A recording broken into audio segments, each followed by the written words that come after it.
Hey folks, thanks for joining me for this episode from the EmbellishPod. If you got here by chance, please take a moment to hit the subscribe button. Hopefully I can be found on any podcasting platform that exists. And if you can't find me on a platform, send me an email at embellishpod@gmail.com and I'll try to get that taken care of. You can also find video versions of this podcast on YouTube. You can find all of my links on Instagram at EmbellishPod or TikTok with the same handle. I have a website. It is www.embellishpod.com. It's a place to pick up these links, episode details, and more. Today, I have Anna and Wendelin joining me from Lodestar Whiskey, a relatively new brand on the West Coast, doing some really interesting things in blending high rye bourbon and American single malt. And I hope you guys enjoy it.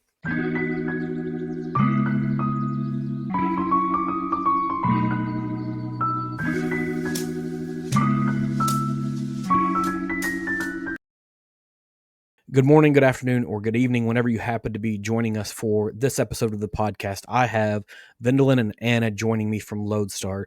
If you could give me, kind of the elevator speech on who you guys are, and we'll dive into a little bit more about your brand. So great to meet you. Yeah, We're so good excited to to be here. We're the co-founders of Lodestar Whiskey. We are cousins that used to work together for over a decade in entertainment, in film, and in music. And over that time, mainly in the music world, we developed a love for whiskey and ended up doing a total pivot and following our passion and creating Lodestar Whiskey, which we worked on for about 3 years, and then we launched just over a year ago in 2024.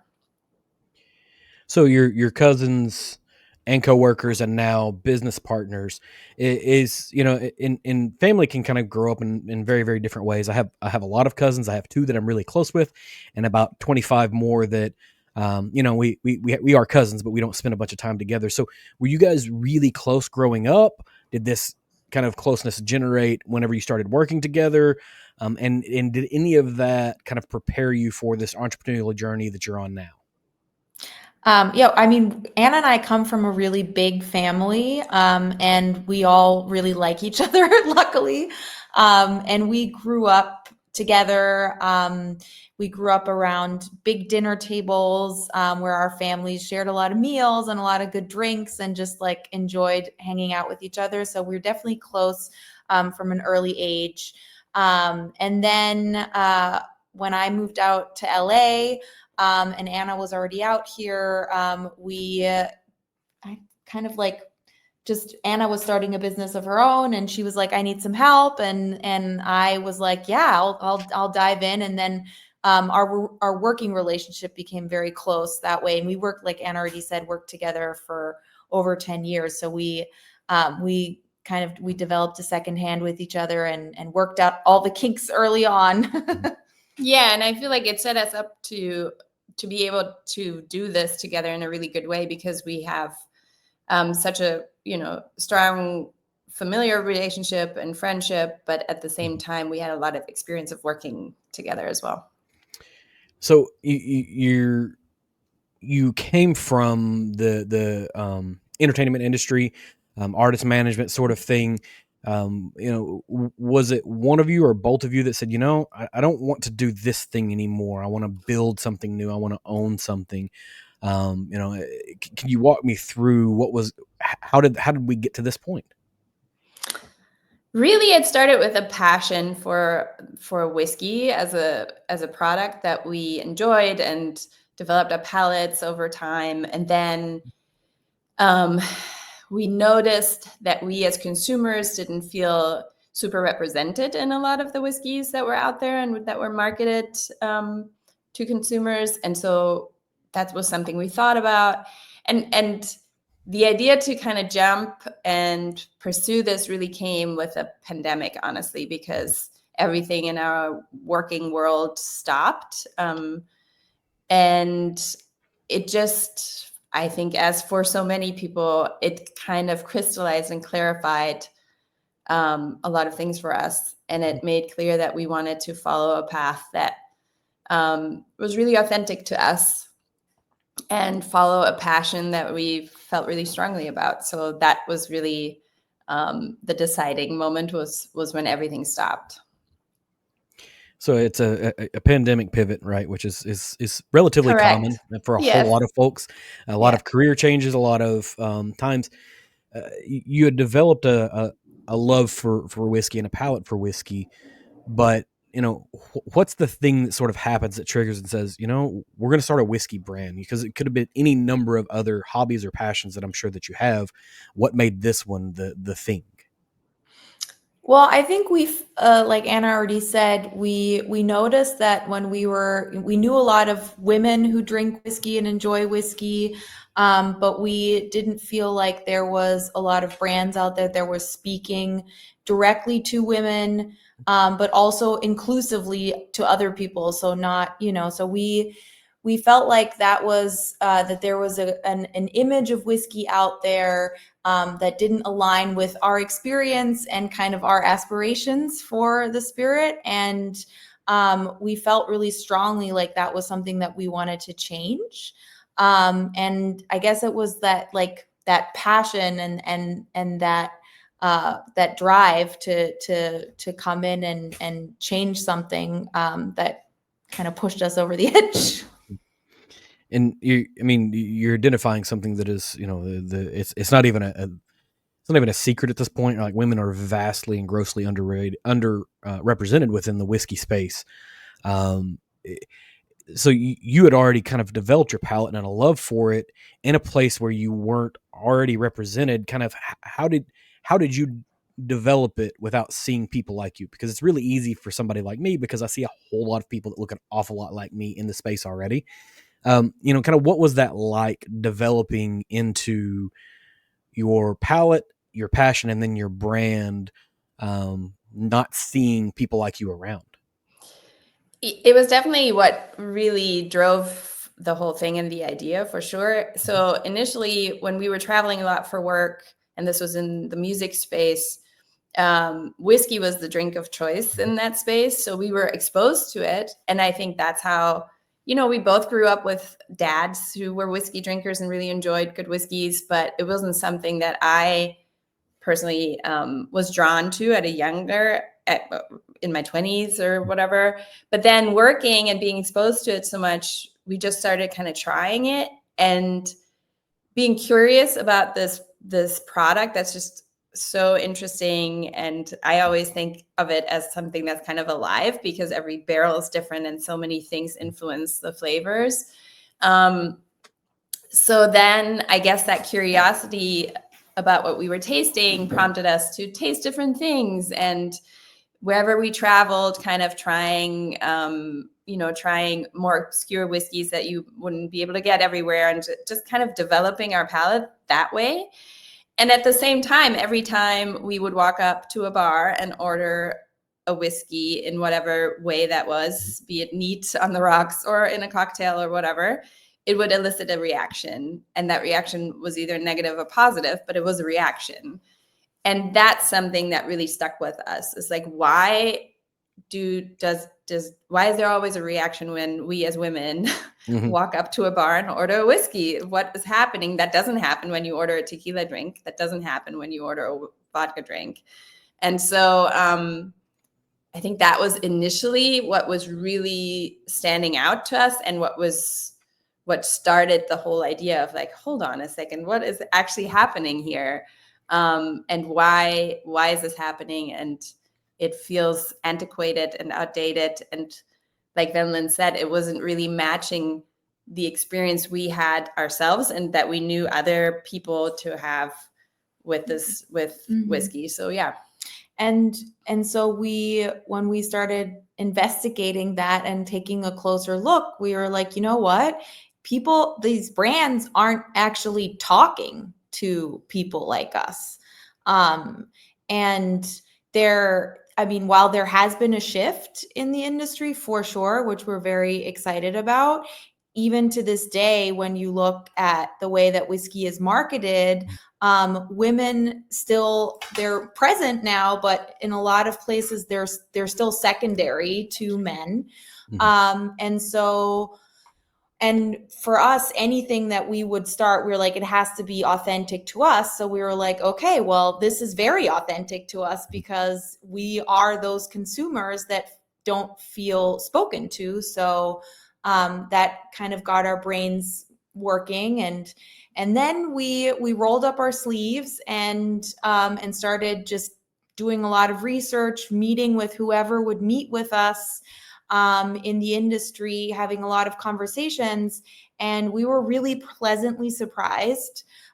First of all, like coming from entertainment, which is historically a pretty gate kept industry, we were really excited to experience that people were very open, and that people were really excited and ready for more of that shift to happen. And they were like, there's a space, step into it, so we did. Yeah. And, a lot of major brands have historically felt very, very, very much like their marketing towards women their marketing was built by a bunch of guys that looked an awful lot like an episode of Mad Men, right? The way they're gonna kind of do the marketing, the Mojo Dojo Casa House version of it. And whenever they approached marketing to women, it felt very much like, all right, let's just throw pink on it, right? Like pink is always the answer for this. And you guys have said in the past that you don't want to pink wash anything. You're marketing with intent to not necessarily be overly gendered, but being approachable to where it's not, dark red, maroons, greens, the traditional colors that you see on almost every shelf. How do you build that out, right? Because you're coming from a music space, you're shifting into a physical product space, as well as the whole label design, all of those things. What does the build out of this look like to be able to market it without pink washing it? Yeah, that was really clear and intentional for us from the get-go, was that the whole idea for Lodestar was about inclusivity, and that means not excluding men either. And we wanted to create something that felt, where people can look at it and understand that that's whiskey. Like, we didn't want it to look so far outside of it that you wouldn't even recognize what it is. But at the same time, create something that feels a little more modern.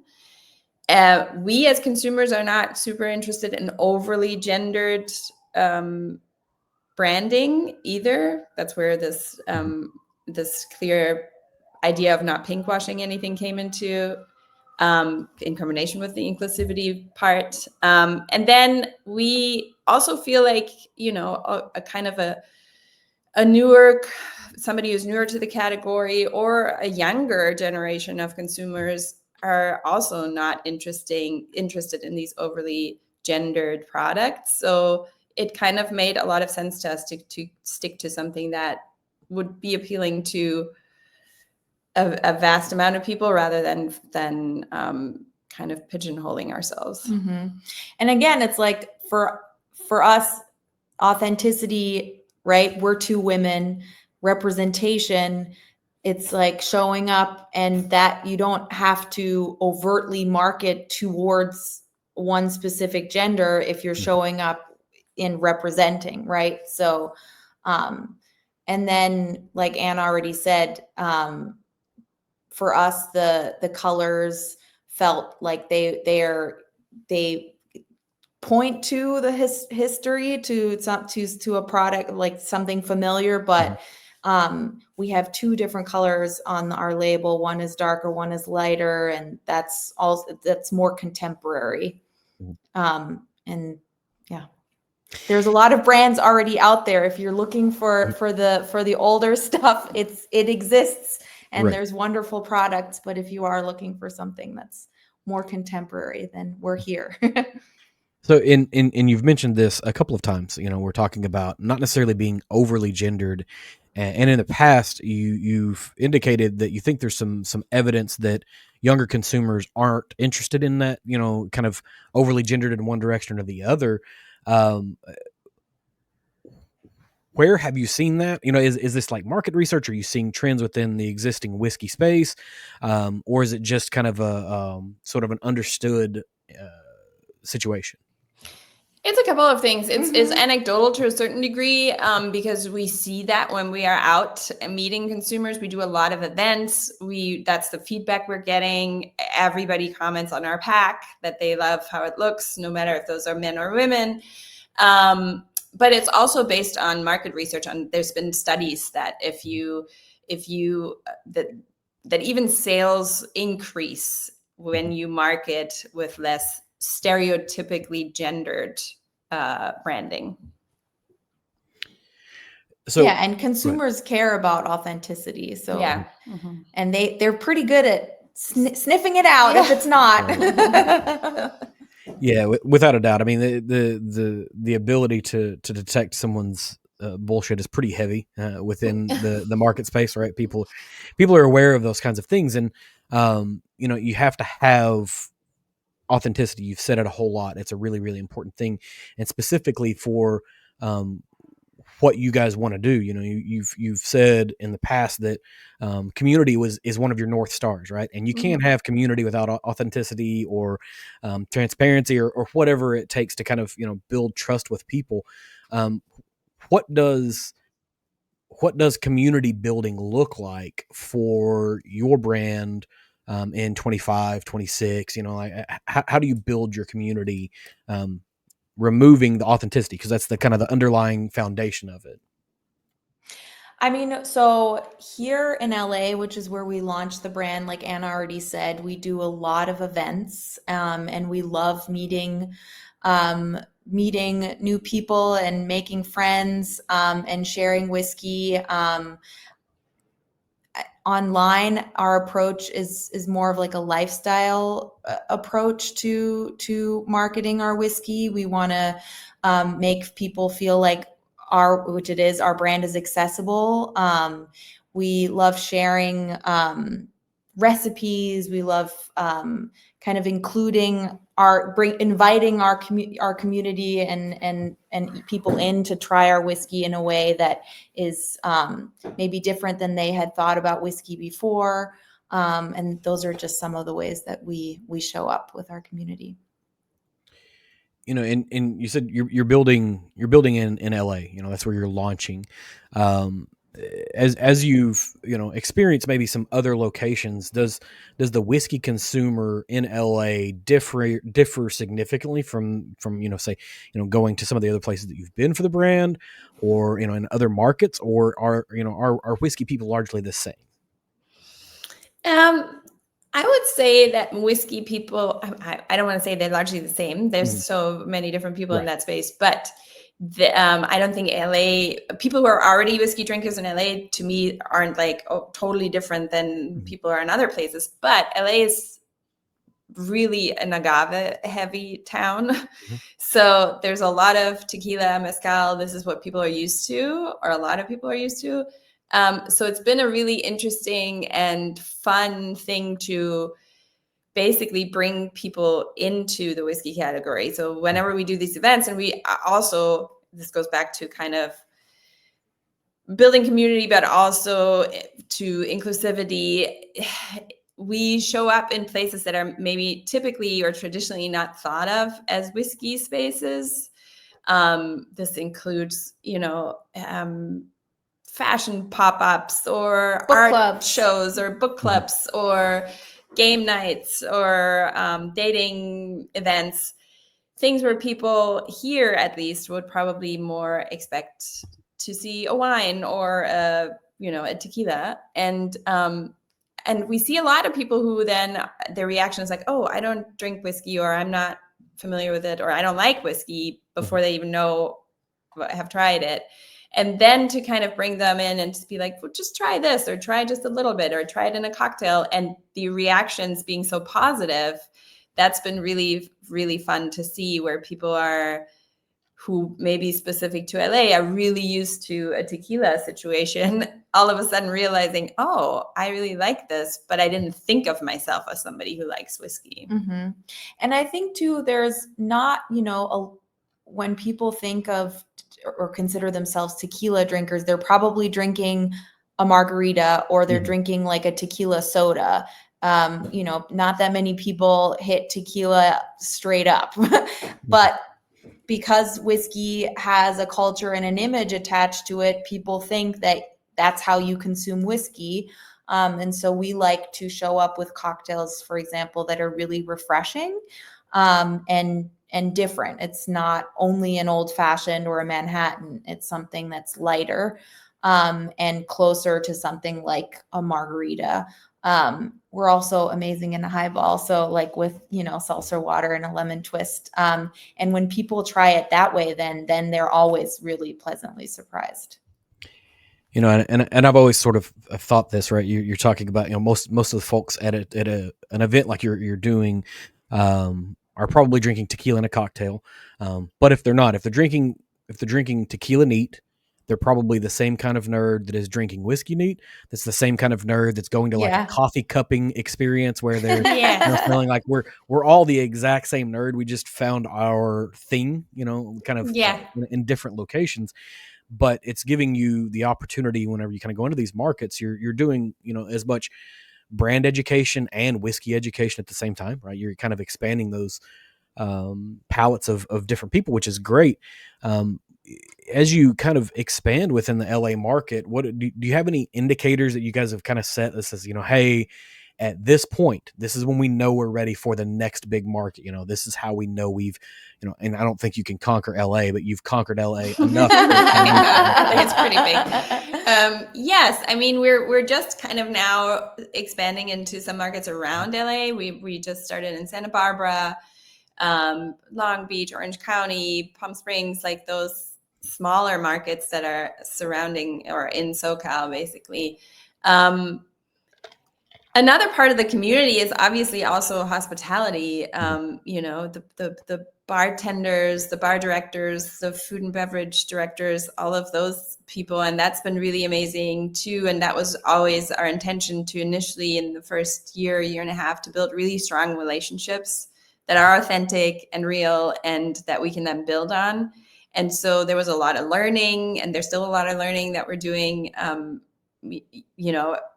figuring out what accounts really work and where the whiskey really connects. And so with the amount of learning that we have done over the last year and the amount of places that we've gotten in LA and now kind of expanding to these other markets and understanding how the same things kind of work, but in that market, this is slightly different and this is slightly different than LA. So all of that, taking all of that, I think we're getting to the point where we feel ready to expand to San Francisco, for example. Yeah.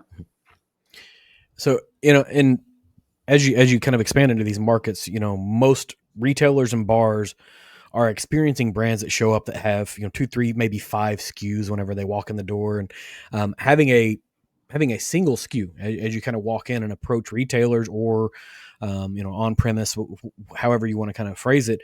What's your pitch? Like, how do you break that mentality where they're expecting you to show them 5 or 6 different things and maybe they pick 3 that they want to put on the shelf? Honestly, we haven't really run into that being an issue. Mm-hmm. We tell them that we're new and that we wanted to keep it really simple and that was intentional, that we come from outside of the industry. And so we felt like starting with 1 SKU was a way that we could get the most comprehensive learnings and build on that. So in that way, I hope we kind of bring those people into the fold. And in a lot of places, I feel like it almost makes it simpler. They're like, oh, great. It's 1 SKU. Okay, cool. We do have aspirations to expand our offering, but for right now, it's been. Yeah, I think to a lot of people, the story connects, and people like the product. That helps a lot. There's some like big corporate accounts that only work with one huge distributor, and they are the ones that need like a huge book, and then they're going to pick their things, and they only want to deal with one account of distributor and whatever. We know what those places are, and we know then that's not who we're going to approach. But there's plenty of other places that work differently. I think there's generally a trend away from that a little bit.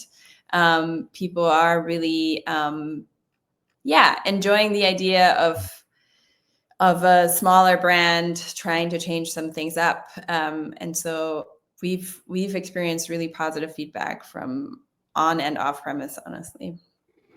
So you have a single SKU, which you focus on making sure that SKU is really good, and it's a refreshing market approach, because a lot of brands are hopping out there with 4 or 5 different things, and it's really hard to say, okay, which one should I focus on? Like, which one is your best? Which one do you have has all your attention? And if you say you have 5 that have all your attention, that means that they're all getting 20% of your attention, because not everything can get 100%. But you came from a place of enjoying and tasting whiskey to building a brand, which is going to be, some degree of blending barrels, and tasting barrels is a little different than tasting whiskey, like the finished products. Tell me about the process to kind of come to what your final flavor profile is. How did you go from, just being, one of us whiskey nerds that drink different bottles, to saying, okay, now I'm going to take these 3, 4, 5, 10 barrels, and I'm going to make a flavor profile, and then that's exactly it. Well, I think we were, I wouldn't say that we were whiskey nerds, but we were definitely like whiskey lovers. And I think a little bit of coming at it green helped us in the end. We ended up bucking tradition unknowingly, but that turned out to be great for us. We just followed our palates and followed what we loved. Like Anna already mentioned, we spent a lot of time out in places trying amazing whiskey, and started to just write stuff down. Like, this is what we like, this is what we don't like, this is why we like this whiskey, because of, it's has forward caramel notes, but it's not too sweet. And we like this because it has punchy citrusy notes. But if, this one has maybe a little bit too much rye, that would take, somebody getting used to it. And since we were thinking about who the people would be that we would serve it to, we're like, maybe we need to dial that down. We like this whiskey because it's a lighter whiskey. We like this whiskey because of its coloring. I mean, we literally kind of took a 360 approach, and always had our consumer at the top of our mind. And we came up with this flavor brief. And then when we started to really get serious about creating Lodestar Whiskey, we, after talking to a lot of different people, learned that the best way that we were going to achieve what we were trying to achieve was through blending. And so, we ended up working with a master blender, and developed our recipe, and we're very happy with it. And now when we, whenever we create a new batch, we taste every single barrel. We have great relationships with the distilleries that we source from, and then we taste everything, and then we blend it. Yeah, and sometimes we send barrels back because they don't fit what we are doing, and we also kind of, after a while, initially we worked with a master blender, and then we kind of caught the blending bug, and realized what a creative process that is. Also are super excited to do a new expression because we want to do it again. Just ended up with tons of samples blending at the kitchen table, and it's fun. Yeah, it's fun to work with barrel brokers that send you really, really interesting stuff. And then you get to experiment. And it, you said this, and this is, kind of maybe a minor portion of what you were talking through, but it's something that kind of caught my ear is you said distilleries, plural, right? Because there's a lot of brands that are hopping out there, and they'll source from maybe one distillery, and at least from a consumer's perspective or from a nerd perspective, right, on our end, my end of the spectrum, it gets more difficult to be like, okay, you're buying, 100 barrels from the exact same distillery, that's the exact same mash bill. They're going to vary in flavor, but they're going to have maybe some similar notes. Whereas if you're working with multiple distilleries, you're creating something that's genuinely unique, right? Because you're putting together multiple things, which is really refreshing, right? It's great to hear that. How many batches have you done so far? Are you still in your first batch, or have you moved on to a second, a third, a fifth, a 10th? We're in our third batch yeah. right now. And we're planning working to do on- another yeah. one in the fall. So how do you maintain or prevent for flavor drift, right? Because I've heard a number of different blenders just kind of describe their process to make sure that 1 and 4 taste similar, or are you working in a vintage concept where it's 1 and 4 are going to taste different and that's okay? We're definitely going for consistency, especially for this initial expression. Again, the whole idea was that we create a really high quality product that somebody could experience neat and be totally satisfied, but at the same time, create something that's accessible from price point, but also from flavor profile. And so, yes, it's important to us that there's consistency. Again, I think it just takes experience, and we're obviously still learning, but we've gotten enough experience where we can taste barrels and realize like, yeah, this is a little bit too far out, or this is way too far out, or this will fit. And the more experience you gain, obviously the more it gives you a little bit more confidence. I remember at the very beginning, I was like, how is this ever going to be consistent? I don't understand how it's breaking my brain. How's that supposed to work when every barrel is different? But yes, we figured all that out. And then working with different distilleries, it's also, yes, it can keep it more interesting. It can also mean that we are not tied to one place too much. And at the same time, as what Wendelin was saying, we're really excited about doing, we love the idea of doing like smaller limited editions, because we do come across barrels sometimes that are super interesting, or batches of barrels that are super interesting that just don't fit this specific flavor profile. But then to do something that's maybe a little bit higher priced and more limited, but that's really, really special is going to be fun to do. Yeah, and I'm going to dive into, because I've got some questions around that on the special things that you want to do, but I do want to talk about kind of the core product that you have, right? And you mentioned that you have a flavor brief for it, and you mentioned that you always keep the customer in mind. I guess let's start with kind of what is the product, where is it priced within the market? Because I know the answer to that question, but I'm going to let you answer it because it's a really competitive price and a really competitive place to be in. So kudos to you for stepping into that realm. But what does the flavor brief look like for that? What does the targeted customer look like for it as well? Yeah, I mean, it's a blend of high rye bourbon and American single malt. And what we wanted to achieve, like I said, was something that was approachable in flavor, but high quality to where it can stand up to somebody who's a seasoned whiskey drinker. And serve strategies were really important to us from the get-go as well, because we don't consume whiskey only in one way.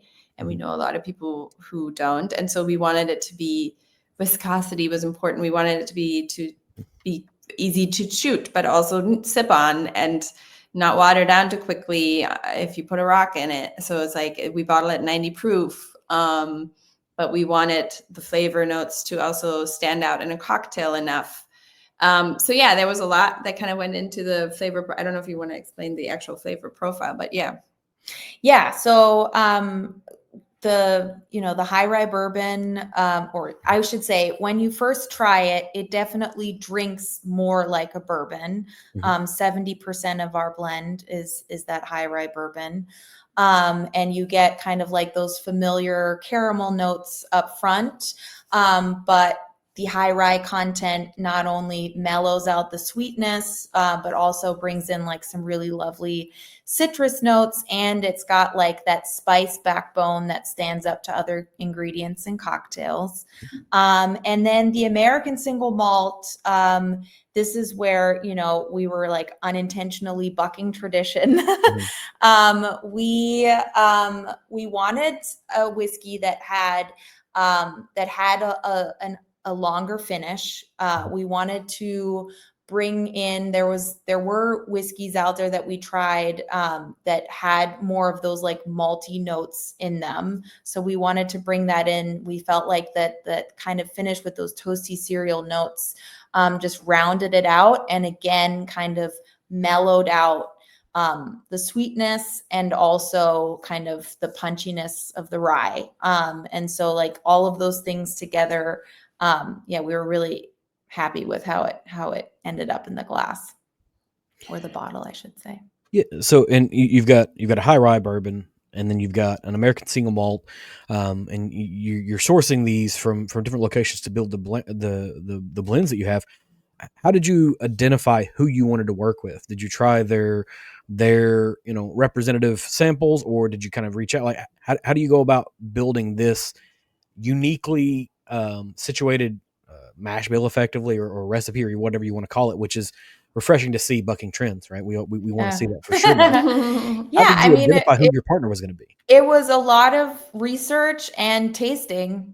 Yeah, we traveled to different distilleries, tasting different products, calling, meeting with people, getting samples sent, like just kind of figuring out who has what and how does it taste.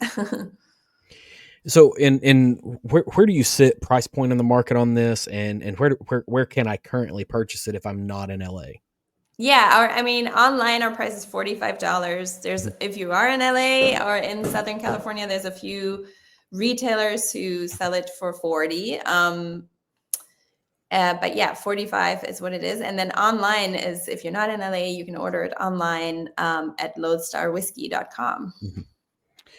So, and it's an incredibly competitive price to kind of be entering the market with your SKU. A lot of smaller brands will start off with something significantly more expensive. So, like I say, kudos to y'all for being there. Now, we will go backwards now and talk about these really interesting barrels, right? The ones that you have, thought of for limited releases. And without kind of giving away any secrets that you might have, what makes one interesting to you? Like, what is it that it's really, really off profile? Is it there's a distinct one note? What are the things that make it unique to you? I think kind of all of the above.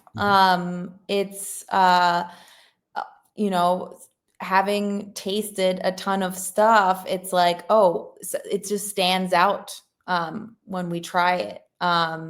And sometimes it always also has a story component, where it's like, oh, this was a distiller who was just cleaning out the still and he had some excess grain and wanted to try, whatever, was having fun. And it ended up being this incredible incredible spirit that they made. And so that's part of it too. So if I were to look, 5 years in the future, beyond your core lineup, how many of these, if you had your perfect world, how many of these limited releases would you envision happening in the next 5 years? I think we would love to do one a year. And then eventually probably include one that we feel is very different from our initial SKU, and keep that kind of going. So have some limited ones that we put out once a year and then create a second steady one, basically. So, and you've talked about, kind of being interesting to new consumers in the space, and these LEs are really, whiskey nerds love to get to kind of like search these things out, right? And newer consumers can kind of be scared of some of these limited edition situations, right? Because it isn't going to be, a repeatable flavor profile for any number of reasons, or, sometimes cost is elevated on these number of things. When if you get to the point of releasing these things, do you envision kind of, being in a marketplace and saying, here, try these side by side? Are you doing some education, or are you saying, we're really going to focus on the core and let the nerds sort of find the LEs? I think a bit of both. Yeah. I think it's, it's like we part of the reason why our pricing is competitive is because we wanted to lower the barrier to entry. So we wanted to first, even people who already are whiskey drinkers, make it an easy thing to try. For people who are newer to whiskey, an easy thing to try, and then cultivate those consumers and those fans of the brand, and then introduce them to something new. And then, yes, also let the whiskey nerds find us that way too. And we've been able to make some pretty big whiskey nerds fans of Lodestar already with our existing SKU. So we hope they'll be along for the ride. So I guess for someone who's never tried Lodestar, what's one thing that you want them to know before they ever take their first sip? That is a great question. Are we talking somebody who is a whiskey nerd or somebody who is completely new to whiskey? We'll start with new to whiskey, all right, because that's where you're really wanting to live, and if you can think of one for the whiskey nerd, you can tell them something different. That it's a really approachable and easy to drink spirit, and that you don't have to be a connoisseur to enjoy it, and that our whiskey is for everyone. And I love to hear that, right? Because this is, I think, the thing that's missing from any whiskey tasting I've ever been to in a liquor store is that I would love to see just a big tub of batch cocktails with the spirit right next to it, right? Because most everybody's not a neat whiskey drinker. If they don't want to sip, just straight whiskey, maybe it's interesting to try it and then taste it in a cocktail, because that's going to be a much broader part of the market. And even as a whiskey nerd, I don't always want to drink straight whiskey either. Sometimes I just want to have a cocktail and I want to see kind of what it does. And go ahead. That's exactly what we do. Mm-hmm. And surprisingly, that was a new concept to a lot of people. A lot of the, our off-premise partners, they were like, oh, this is cool. Like, nobody's doing this. And we're like, great. Right. Happy to be here. Well, I mean, if it were vodka, it would be really, really tough to just, go and do a tasting in a store. You're going to put it in something else because it's kind of its thing. And whiskey is meant to be drank neat, but also in cocktails. And we kind of ignore that whole portion. And you've alluded to this a number of times of sort of accidentally bucking traditions. You just kind of are doing what feels inherently right to kind of market it. But were you... maybe through the course of building this brand, is there any like conventional wisdom that maybe a master blender or master distiller gave you that you just ignored because you knew it wasn't going to be true to your approach? It's also a good question. Yeah. Nothing jumps into my mind that somebody told us where we're like, no. I think but nobody really told me. Nobody told us that necessarily at the beginning. It could be just a thing that you knew, right? Like I guess it doesn't have to be a straight piece of advice, but I think one of the people did initially, and this was before we went into the market, but like is like how many SKUs are you going to start with? And that is true. A lot of people were like, you're going to need more, and we were like, but we want to be really focused. And not only did we want to create something that's approachable in price for people to be able to try it, but we also wanted to be approachable in price to where this is the whiskey you can have on your bar at home at all times. And you don't feel like, oh my God, I can't really share it with too many people because it's so precious. We just wanted it to be really delicious and easy to share, to consume, to invite people into your home to share with, which goes back to the community part as well. Yeah. Hard to build community around something that you have to savor one drop. Another thing that people were very surprised about, but then also people who we really value their opinion were like, this is very smart, is that we were like, we are starting in LA, very local. We are just going to start hyper local and learn before, build the playbook and then expand. So a lot of people were surprised about that, but we feel like it was definitely the right decision. Yeah, it can be tempting to try to get into a bunch of markets really early on and then not have any product to sell, right? And so you've made a splash with somebody and then you don't have anything to give them because you've got to build another blend and get it bottled up and get it sent to them. And, you kind of lose the mind space that they were able to give you. I'm going to go kind of way, way back to something that you guys said way earlier in this. You say you grew up around, your dad's liked whiskey as well. And I think through the course of my research, I came across that there was some degree of a family connection to whiskey in the past. Did you grow up around some whiskey stories maybe?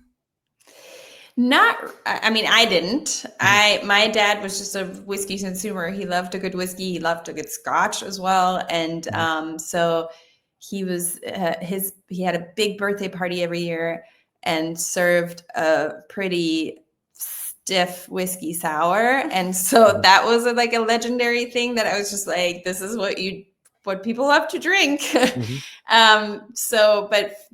the whiskey family connection was with on Wendelin's side. Yeah, my dad too. He, primarily a Scotch drinker, European. And my dad is German, and he grew up in Germany. And that, I think what you're referring to is my great uncle lives in Scotland, and they, for a long time, I'm not sure, I should double check if they still do it. When Bruichladdich started, and it was very small, they farmed the barley for that distillery on their farm. So that was cool. And then I believe at one point there was an anniversary edition that was like single estate, like only from the farm from my uncle, and that's pretty cool. And yeah, I've had the opportunity to try it. It's great. So, and you've mentioned, your family members enjoying Scotch. You have a blend that has American single malt in it. Was there any intention to, have some degree of homage to the fact that you do have kind of some Scotch roots, or was it just saying, hey, this is a really refreshing palate that kind of mixes in with this rye and makes a final thing for you? I think it was just that I enjoyed drinking Scotch, or we both enjoyed drinking Scotch. We weren't always personally gravitated to less peated Scotch. And also, again, from that kind of accessibility, approachability standpoint, if like very peated Scotches are just not everybody's thing. And so, or something that you maybe develop your palate towards.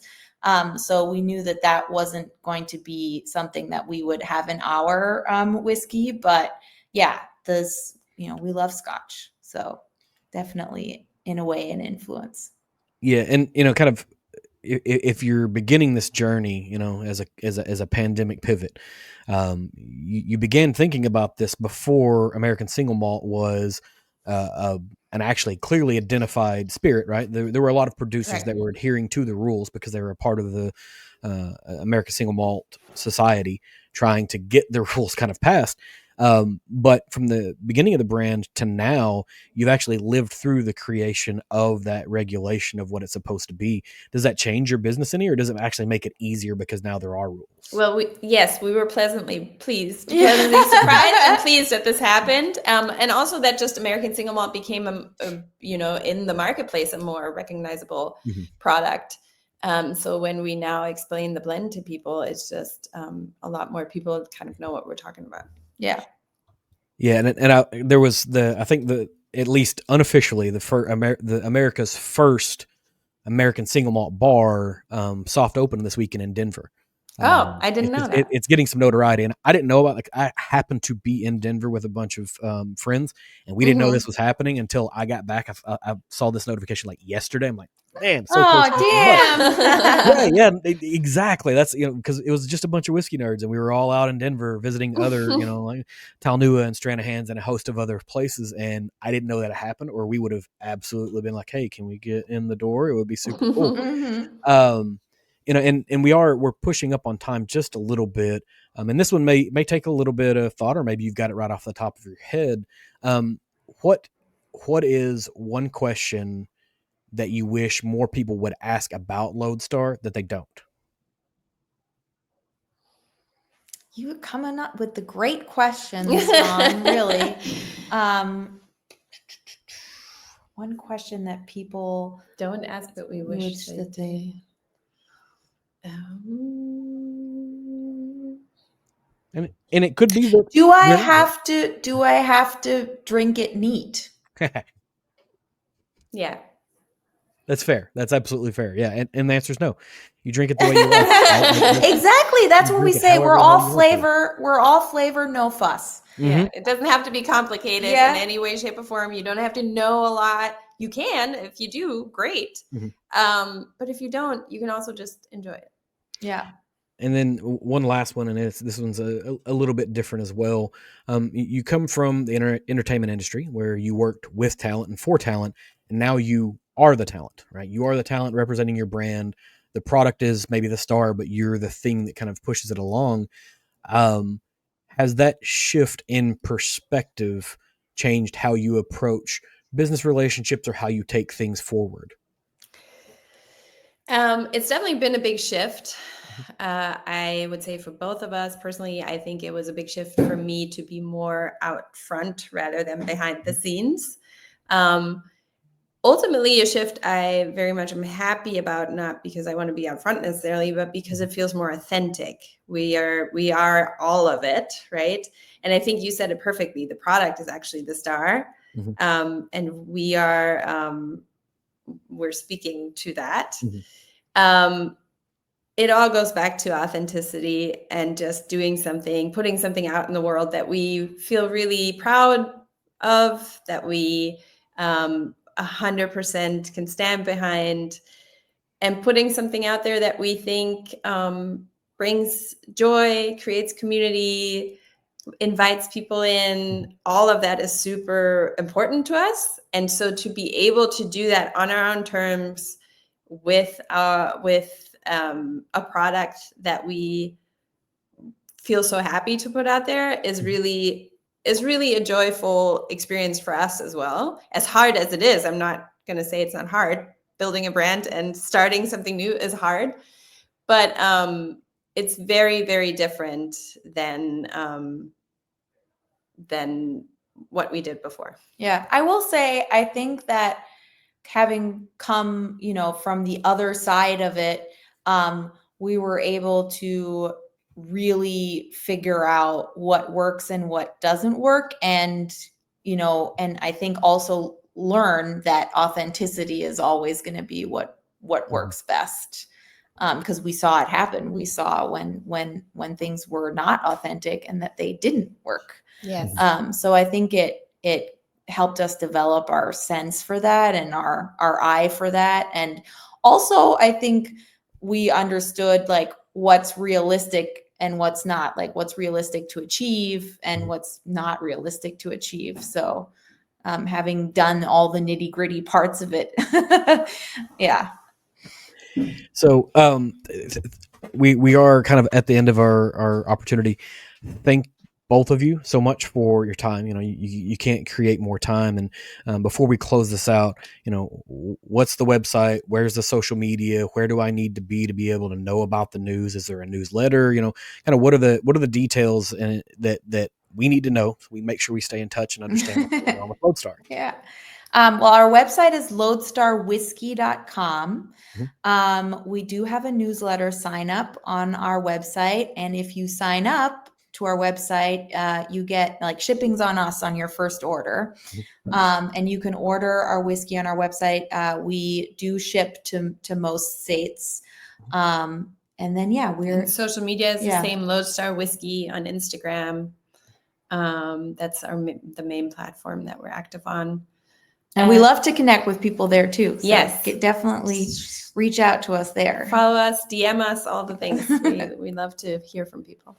Awesome. So like I said, thank you so much. We'll have to touch base again here real soon and kind of see how the brand is developing. Anything changes, any of these LEs that make it to market, we'll talk about it. Yeah, for sure. And we need to get you a bottle. Yeah, we do. Thanks for tuning into this episode of the EmbellishPod. If you enjoyed this, please leave me a review on whatever platform you're consuming this on and leave a comment if possible. Hit me up on social media on TikTok or Instagram at EmbellishPod and give me a follow so you can keep up with what's going on here. I can be found at www.embellishpod.com with all of my links, accounts, contact details, and more. Thanks for stopping by.